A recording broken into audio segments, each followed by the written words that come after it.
Ladies, young ladies and gentlemen, good day to all of you. Today is Monday, June 16, 2025.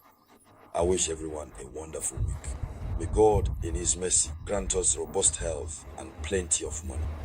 Once again, you are most welcome here on the Everyday's Consciences platform. The top international news this morning of June 16, 2025 centers on two events. First, the Iranian President, Peskian, has just broken his silence and sent a very strong message to Israel's supporters, and to the entire world. A message whose key elements are summarized in 5 points. Alongside his statement, we are also seeing the continuation of discoveries and arrests that Iran has been carrying out since the evening of June 15, 2025. Iran has arrested several members of Mossad, and Mossad, as you know, is the Israeli intelligence service, which is well known for being very powerful.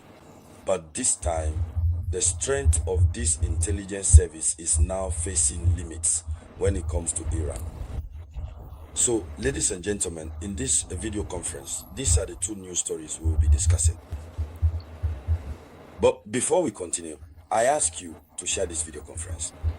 And to our friends following us on YouTube, I want to thank you immensely.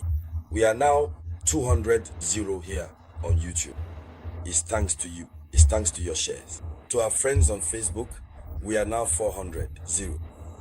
It's thanks to you. It's thanks to your shares. So thank you to each and every one of you.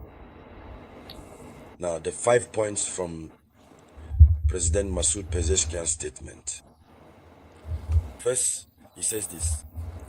He says, the Zionist entity will not be able to defeat us through murder and assassination, and our brothers will resist these cowards. Those are his exact words. So, that's the first point. That means Pezeshkian is reassuring his people. He's reassuring Israel that they will not be able to defeat them. They have already understood that Iran is ready. Iran is determined, and that in Iran's determination, Iran is not ready to tolerate Israel, whether it is Israel or whether it is its allies. Iran is not ready at all. No tolerance. So the Iranian soldiers will not back down, no matter the consequences. That's the first point. The second point, he says, we are not aggressors, and now more than ever we need internal unity to resist Zionist aggression. Here, he is addressing his people, saying that Iran is not an aggressor. So, more than ever, Iran needs internal unity to stand up to Israel, which is portrayed as the aggressor according to President Pezeshkian's speech. What does that amount to? You know that internal explosions, internal divisions, greatly benefits the one who seeks to divide. And this is the strategy that has often been used by Israel. In Syria, they did the same thing, encouraging the people to rise up against the regime in power. That's why last time we saw the Israeli leader stand up and call on the people, the Iranian people, to rise up, to revolt against the regime in place. So, they portrayed the current regime as a bad regime, a regime that must be fought against in the name of I don't know what. That's what caused the situation to collapse on the Syrian side. And today, we are witnessing what is happening in Syria.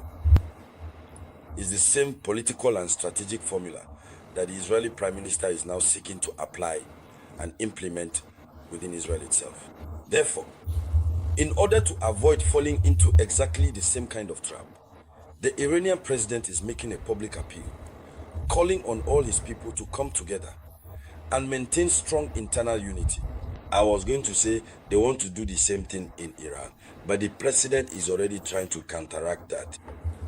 That was the second point. The third point, he says, we are not seeking to possess nuclear weapons based on the leader's policies. And that is one of our firm convictions. So they're coming back to that point. They are not seeking to acquire nuclear weapons, which means they are being wrongly accused. But whatever happens, it seems that this is a misleading argument regularly used by Iran, while underneath, Iran is actually preparing nuclear capabilities. That was the third point. The fourth point, he says, we are not the ones who left the negotiations, and what we are demanding is our legal right. So they shift the responsibility onto Israel, which abandoned the ongoing negotiations and then attacked Iran.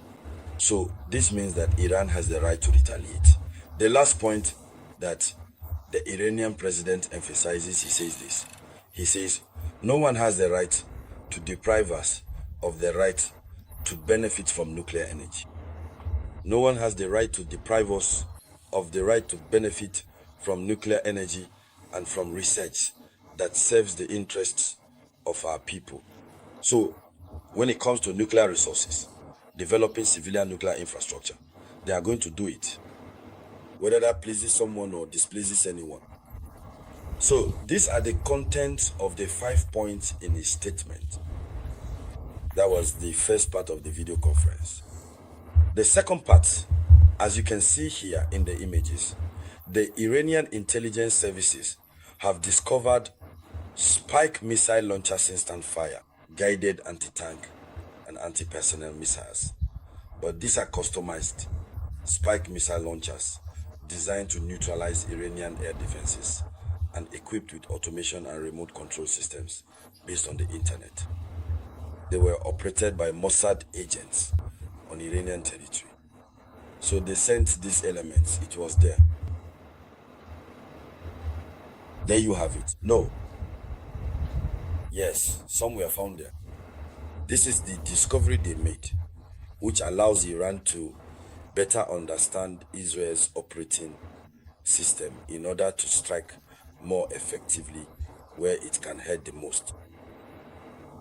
Ladies and gentlemen, that was today's top story.